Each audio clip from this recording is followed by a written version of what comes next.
question which I asked before, like, Okay. why is there no proof of work in your proof of stake blockchain? Wouldn't it be more secure if there would be proof of work?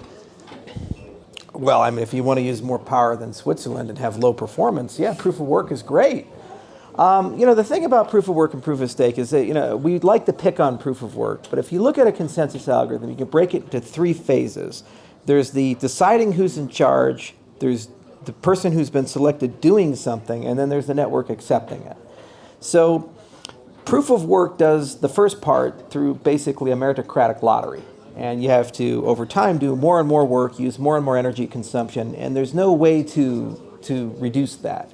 Because, well, the more valuable the token gets, the more work you do, right? Isn't this the purpose, to have resource consumption in Well, order sure. to increase the security? And so then there's a question of whether that's necessary or not. And so this was actually an academic question, and we didn't know the answer to it. We spent 5 years doing research and development where we modeled meticulously the security properties of proof of work and a ledger. We called the GKL model, 800 citations. Everybody in the space cited it, even if you don't like us. And then we systematically built up all the security properties with proof of stake, and we showed that proof of stake can actually achieve that same step. You can synthetically pick somebody and achieve the same security. Isn't it then equivalent to proof of work, meaning you would probably do something like signature mining or... No. Try to... You just use VRFs and other crypto trace. magic, and it just all sorts its way out. It's all problem. Crypto Peer magic. reviewed. Crypto magic. All right. But reasonable people can disagree, and that's why there's always going to be a market for proof of work blockchains. The science can only take you so far. There are some things like, do you like exogenous control or endogenous control? I.e., do you like people who are outside of the system controlling it, or do you like people who are inside of the system controlling it?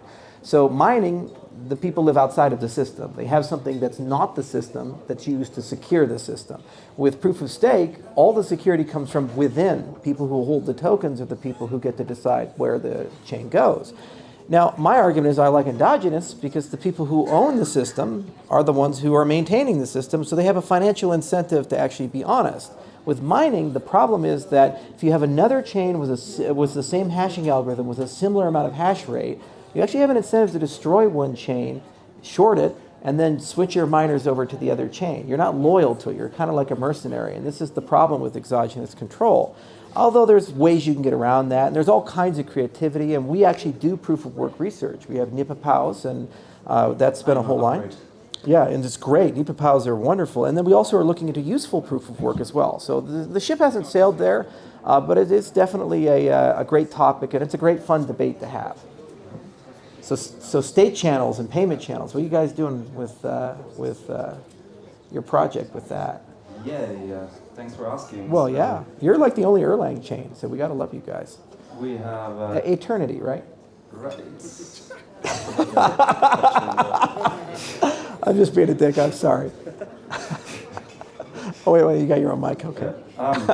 So the state channel, it's good that you're mentioning this. They're Turing complete. You can have the Sophia smart contracts inside them. The language which I explained earlier, which is a functional language written by industry veterans running on this virtual machine, which we also built. So you can have smart contracts which are private and scalable, meaning they can have an almost infinite amount of transactions in parallel with a smart contract inside, which only in case of disagreement, in case one of the counterparties essentially wants to cheat or goes simply offline, then can be enforced, can be published or will be published by the other party to the blockchain, the smart contract code, as well as the state, and then it gets enforced by the network, by the consensus, global consensus, essentially. So this was in short how it works. Payment channels are essentially a simplification where there are no smart contracts inside, or the most simple smart contract essentially, to just transfer value from A to B with lightning speed. We're going to launch very soon a state channel demo. It's going to be a coin toss demo, which will showcase essentially all the good features of the technology which we built the past years by our people, with our language veterans, and it's going to showcase as well this force, progress, blockchain escalation, where essentially a random number gets hash locked, published by Casino, hash locked first and then published, and this way the smart contract can essentially enforce the outcome of the game in case the casino wants to cheat. Yeah, so it's really interesting, these technologies of, well, do you run the smart contract off-chain or do you run it on-chain? The fatal flaw of Ethereum is that it's like basically everybody lives at the same table. You keep adding chairs around it, so as you gain more validators, you don't actually get any more tables real estate. You don't get any more processing power for the system. So the question is, how do you create a system that gets faster as you gain users, or at least performs at the same rate? And this is actually a super, super difficult thing. And it's the reason why Ethereum 2 is not shipped yet. And it's the reason why we look into things like state channels. We're actually doing research as well there, and I respect anybody who's chasing that down because it's non-trivial. And then there's a question of, well, what are you even processing and running? So when we first created Ethereum, we said, oh, well, wouldn't it be so cool to just reinvent the whole internet and put it on a blockchain? Yeah, that was Stefan Tual's marketing after I left, because it's stupidity. It's absolute idiocy. You can't do it. It's 1,000 times more expensive. It's 1,000 times slower. It's not a good idea. Instead, what you have to do is break your application apart, and you say, well, certain parts of the application should probably run on a server or in a private database. And other parts where you don't want to trust that central actor, maybe your money, your account management, your identity, your policies behind access control, let's put that component on a blockchain. But the reality is that's only a small component of your application. And that's the smart contract. That's what the network should process. And in many cases, there are components of that which are private. The problem with the Ethereum model is that, well, it lives on a public blockchain. So when you're processing it, it requires all the data inputs and outputs to be unshielded, meaning that everybody can see it, everybody can interact with it. You get no privacy in the computation. So imagine going to a hedge fund and saying, would you be comfortable with your entire trading strategy being transparent? Or going to a health records company and say, would you like all the brokering and movement of health records and perhaps the records themselves to be public? You can't do that. Right? So then how do you run these contracts either off-chain or on-chain with a way that preserves privacy? And so state channel is actually a good idea, and there's some merit to that, and there's some good concepts there, and it's something we look at with Cardano. How do you scale? So that's a good question too. And so the question is, well, how much scale should you have? So how much should live on-chain, how much is off-chain, and what can a single shard environment get you? I think peak performance in a single shard environment is probably somewhere around 150 to 250 transactions per second under realistic network conditions. It is very easy to take a BFT protocol and just throw that thing on a normal blockchain, permissioned, on a single computer, and create beautiful benchmarks. 50,000, 100,000, 200,000 TPS.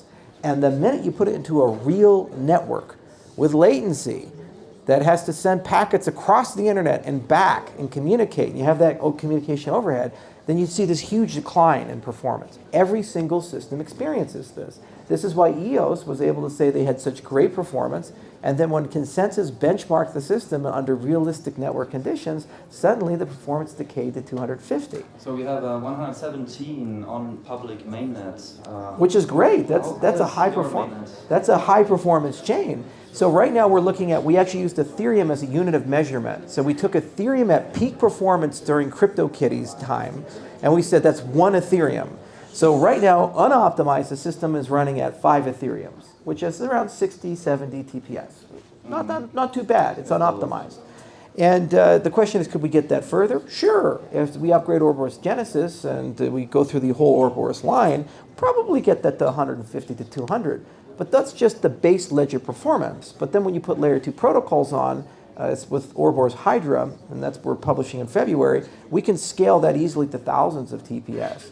Okay, but it's running on a different network with a different security model and with different assumptions. Now, if you want to go faster on the base layer, you can do ledger sharding, but there's always a trade-off with that, which is your security goes down. You go from 50% Byzantine resistance to 1/3 to 1/4 And if your network conditions are suboptimal, you do not actually gain benefit from the sharding scheme. This is why Eth2 is such a nightmare, because they can't get what they want. So we are looking forward to this year essentially that you're going to see many applications launching on Eternity blockchain, doing a lot of transactions. So we want to fill up this 117 transactions per second, which are possible right now, which are timestamped on the mainnet already in past blocks. And yeah, we are kind of like working now on a new consumer product as well, which hasn't been announced yet. It's a crypto overlay over the web. Right.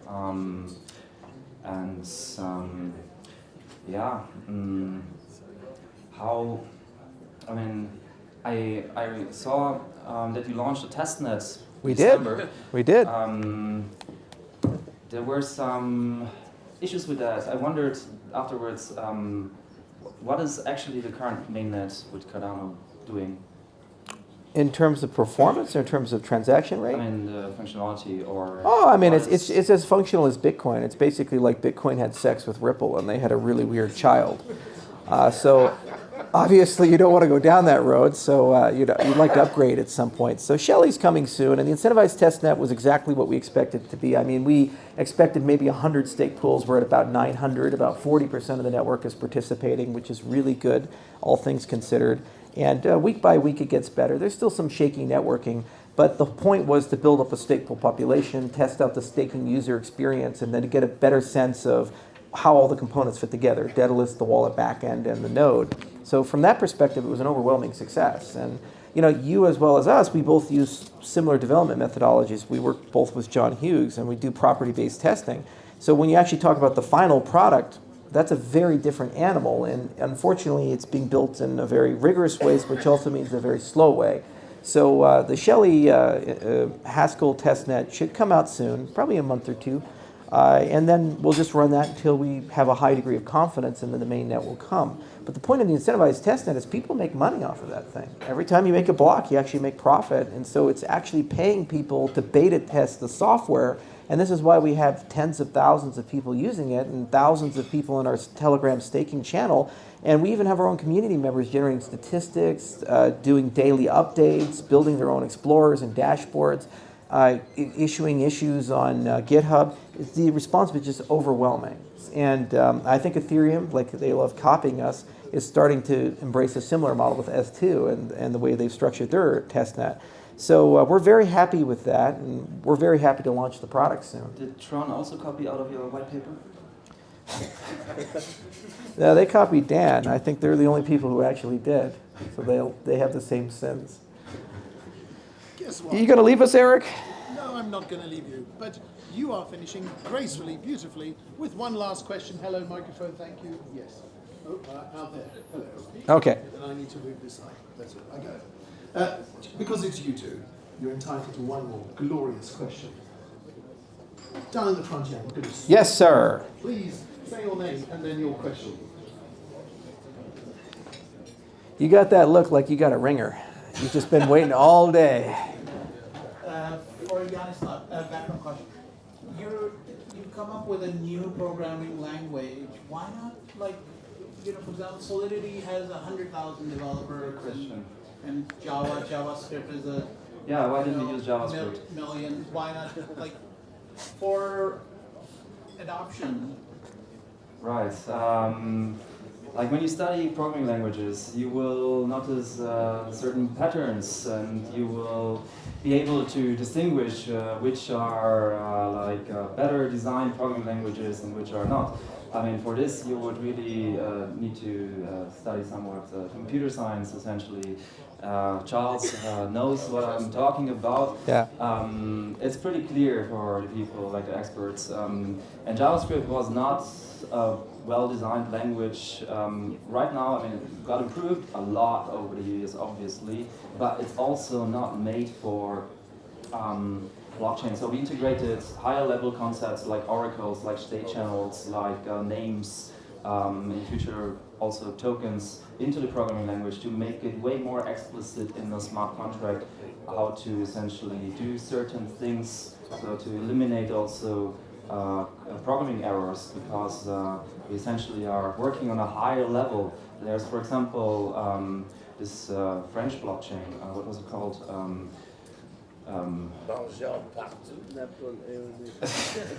Tezos?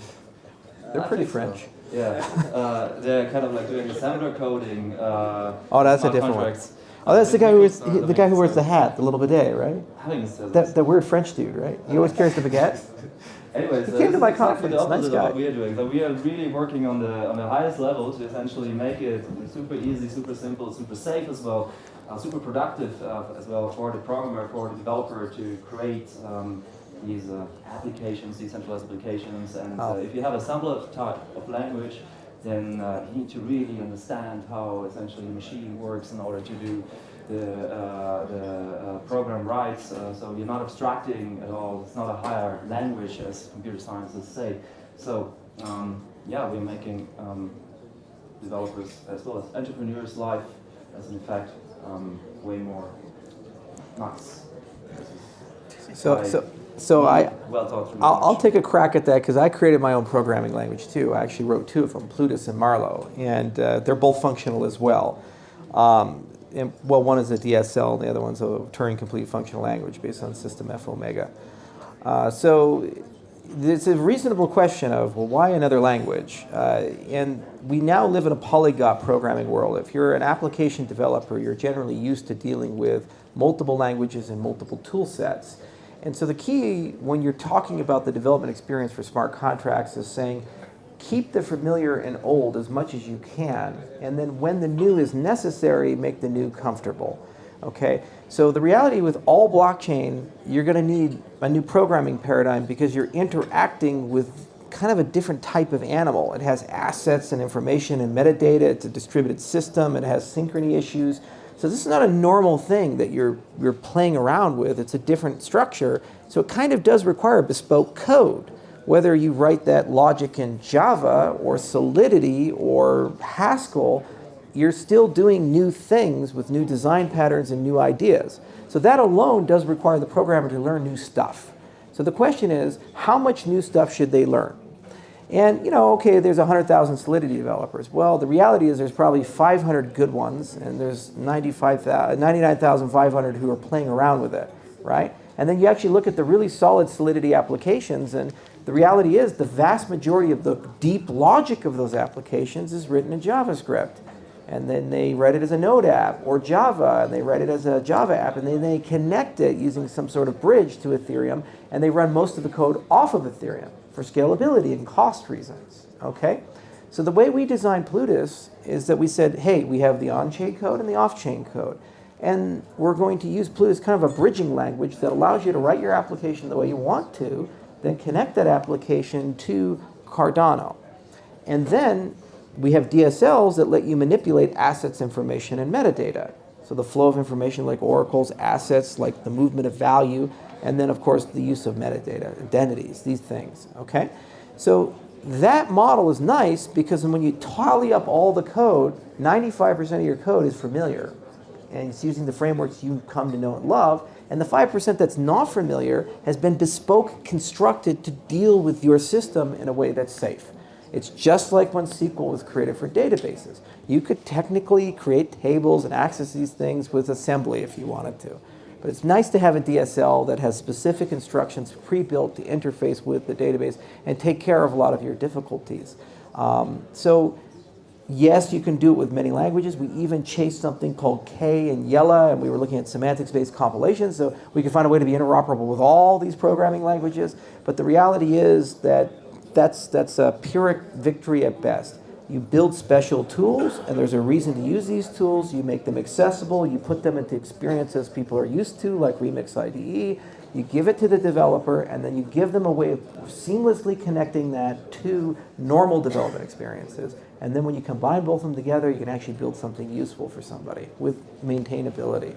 And I was just asking that from the point of view of, blockchain needs to cross the chasm, right? Right now, it's kind of the realm of the geeks. To go into the other world, that's like every programmer is a geek. You're not going to escape that, whether it's blockchain or not. I'm afraid, thank you for a nice short question. It was awesome. Thank you both ever so much. Sorry for being late. Big round of applause. Thank you. Very much. A lot of fun. Thank you, sir. Thank you. And this